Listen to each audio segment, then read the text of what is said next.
দীঘা ভ্রমণের প্রথম পর্বে আমরা দেখেছি হাওড়া থেকে দীঘা কান্ডারি এক্সপ্রেস ধরে আমরা পৌঁছে গেছিলাম দীঘাতে। প্রথম দিন সকালে আমরা ভ্রমণ করতে বেরিয়েছিলাম চন্দনেশ্বর মন্দির, তালসারি এবং উদয়পুর বিচ, এবং তোমাদের সামনে তুলে ধরেছিলাম আমাদের হোটেল ভাড়াটিও। দীঘা ভ্রমণে আজকে আমরা দেখব সকাল সকাল সূর্যোদয় এবং ঘুরবো দীঘার আরও কিছু সাইট সিন, যেমন শঙ্করপুর, তাজপুর এবং মোহনা, সাথে অ্যাকোরিয়াম। তো চলো আরও কথা না বেরিয়ে আজকের আমাদের এই ভিডিওটি শুরু করি। আর আজকে যেহেতু আমাদের শেষ দিন, তাই আমরা কীভাবে বাড়ি করছি, কোন ট্রেনে বাড়ি করছি, সমস্তটাই তোমাদের সামনে তুলে ধরবো। সুপ্রভাত সকলকে। ঘড়িতে সময় এখন সকাল 6:30, আর আমরা এসেছি সূর্যোদয় দেখতে, কিন্তু এসে দেখি সূর্য মামা অনেকক্ষণ আগেই উঠে গেছে। সকাল সকাল সমুদ্রের হাওয়াটি দারুণ লাগছে। এই মাঝি রাত্রেবেলা গেছিলো মাছ ধরতে, আর এই ভোরবেলাতে কিন্তু তার জাল ও নৌকো নিয়ে মাছ ধরে ফিরে এসছে ডাঙায়। এইখানটা দেখো নানান ধরনের কিন্তু ছোটো ছোটো কুচু কুচু মাছ রয়েছে, আর এখান থেকে অনেকেই মাছ কিনছেও, আর বিশেষ করে জেলেরাই কিন্তু এখান থেকে মাছ সব আলাদা আলাদা করে বেছে রাখছে। অপূর্ব লাগছে দেখতে।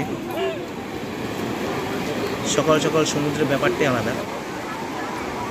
প্রচুর মানুষ সূর্যোদয় দেখতে এসছে। সকাল সকাল সমুদ্রের পরে ঘোড়ার চড়ারও ব্যবস্থা রয়েছে, খুবই ভালো লাগছে। আসলে এটা কি, এটা না ঠিকঠাক বুঝতে পারছি না। এটা একটা জেলিফিশ টাইপের আর কি, মানে ধরে দেখেছিলাম যে এটা জেলি টাইপের, কি বুঝতে পারছি না। ঘড়িতে সময় এখন সকাল 7টা বেজে। তো আমাদের কিন্তু এখানটা বেশিক্ষণ বসে থাকলে হবে না, কারণ যেহেতু আজকে আমাদের শেষ দিন, অর্থাৎ আজকে আমাদের দ্বিতীয় দিন দীঘাতে। আজকে আমরা রাত্রেবেলা ফিরে যাব। তো আমাদের সাইট সিনগুলো ঘোরা বাকি আছে, সেগুলো ঘুরবো এখন আমরা।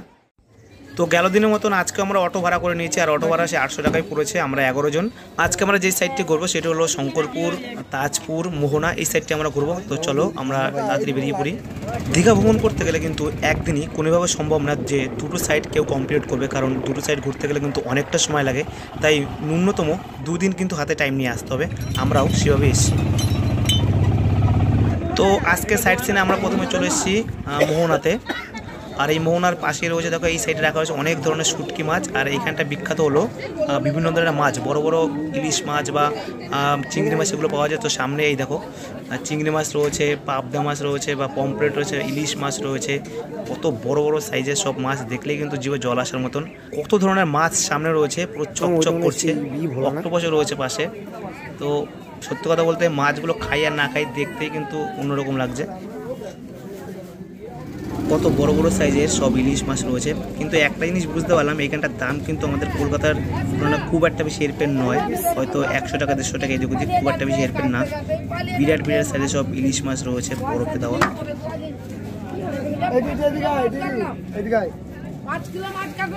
এই সাইডেও পরপর অনেকগুলো দোকান রয়েছে।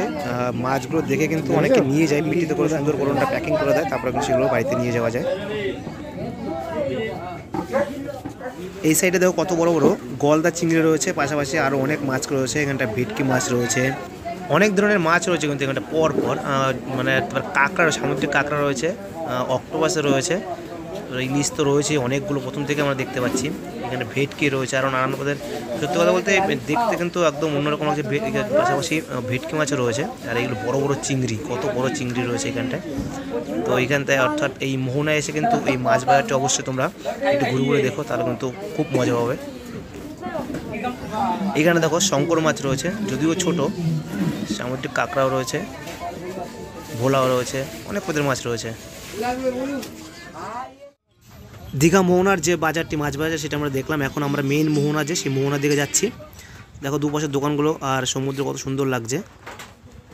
এখানটা রয়েছে চশমা, প্রায় 80 টাকা 90 টাকা করে চশমা বিক্রি হয়। তো এখান থেকে চাইলে চশমা নিয়ে নিতে পারো, কারণ সমুদ্রে আসলে চশমা তো করতেই হবে, আর তার পাশাপাশি চশমা অনেক হাইও যায়।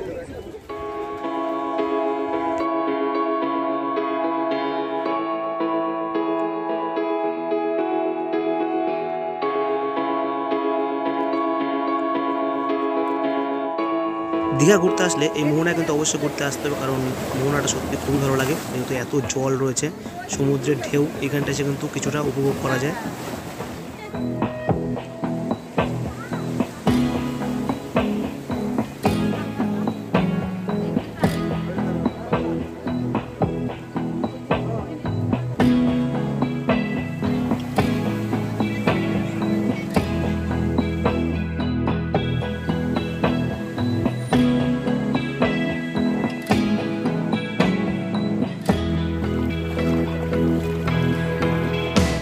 দীঘা মোহনা ভ্রমণ করে এখন আমরা চলেছি শঙ্করপুর সৈকতের উদ্দেশ্যে, কারণ শঙ্করপুরটি খুবই সুন্দর এবং দর্শনীয় স্থান। দীঘা মোহনা থেকে এর দূরত্ব মোটামুটি 9 থেকে 10 কিলোমিটার। ঘড়িতে সময় এখন সকাল 10:40 আর আমরা এখন পৌঁছে গেছি দীঘা শঙ্করপুর সি বিচে। তো প্রথমে এখন আমরা সকালবেলা ব্রেকফাস্ট করে নিচ্ছি। মামা নিয়েছে মুড়ি, আর বাদবাকি সবাই এখানটায় লুচি তরকারি নিয়েছে। এই প্লেটগুলো 30 টাকা করে পড়েছে, 4টা করে লুচি থাকবে বা কচুরি থাকবে, আর সাথে করে থাকবে এই ঘুগনি। তো আমরা নিয়ে নিচ্ছি, তারপরে সকালবেলা ব্রেকফাস্টটা করে তারপরে এর আশপাশটা আমরা ঘুরবো। তো এখন সময় ব্রেকফাস্ট করবার। তো ব্রেকফাস্ট কমপ্লিট, এবার চলো এটা আশেপাশটা ঘুরে নেওয়া যাক। প্রথমেই ঢোকার মুখে এখানটা পড়বে এই পাহাড় মতন বানানো এটি, তারপরে এই সাইডেই সমুদ্রের পাড়ে ঘাট বাঁধানো রয়েছে সম্পূর্ণটা। সামনে রয়েছে সমুদ্র চাইলে কিছু সময় নেমে একটু হাঁটাহাঁটি করে যেতে পারে। শঙ্করপুর সি বিচ খুবই সুন্দর, কিন্তু মোটামুটি 3-4 বছর ধরে এটা আর কি নতুন করে তৈরি করা হয়েছে, এর আগে এরকম ছিল না। সামনে একটি ছোট্ট একটা পার্ক আকার মতন তৈরি করা রয়েছে, মাছ আকার বানানো রয়েছে।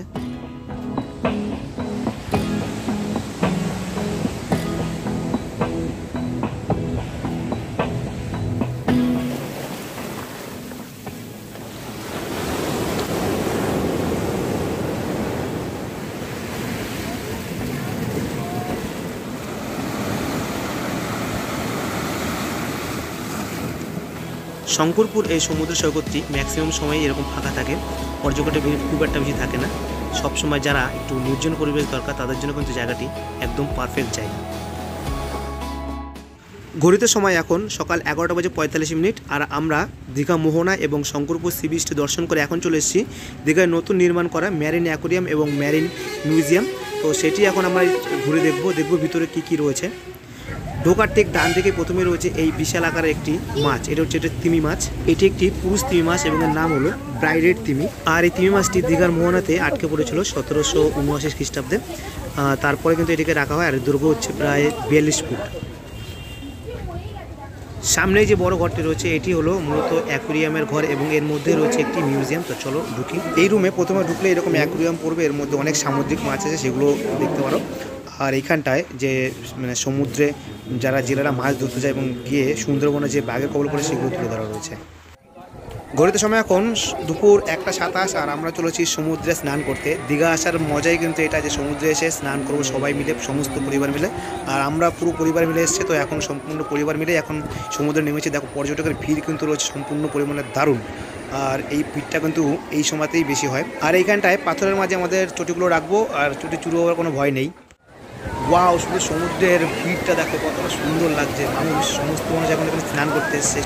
তো এখন রয়েছে সমুদ্র সৈকতে, একদম পর্যটকের ভিড় কিন্তু আজকে খুব ভালো রয়েছে, প্রচণ্ড পরিমাণে রয়েছে।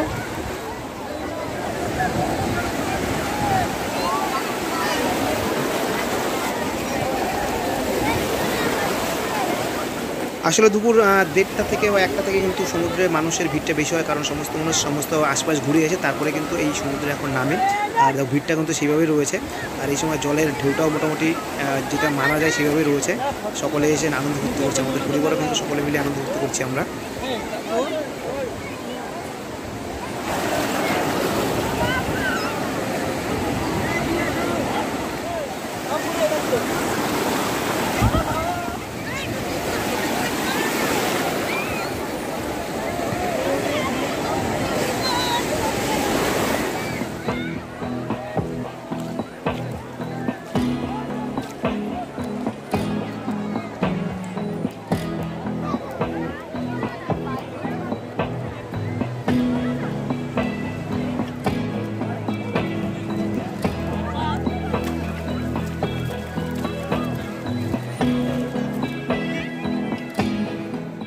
ঘড়িতে সময় এখন 6:10 আর আজকে আমাদের বাড়ি ফেরার পাড়া। পরপর 2 দিন আমরা খুব ভালো ঘুরলাম, তোমাদের সামনে সেই ভিডিও তুলে ধরলাম।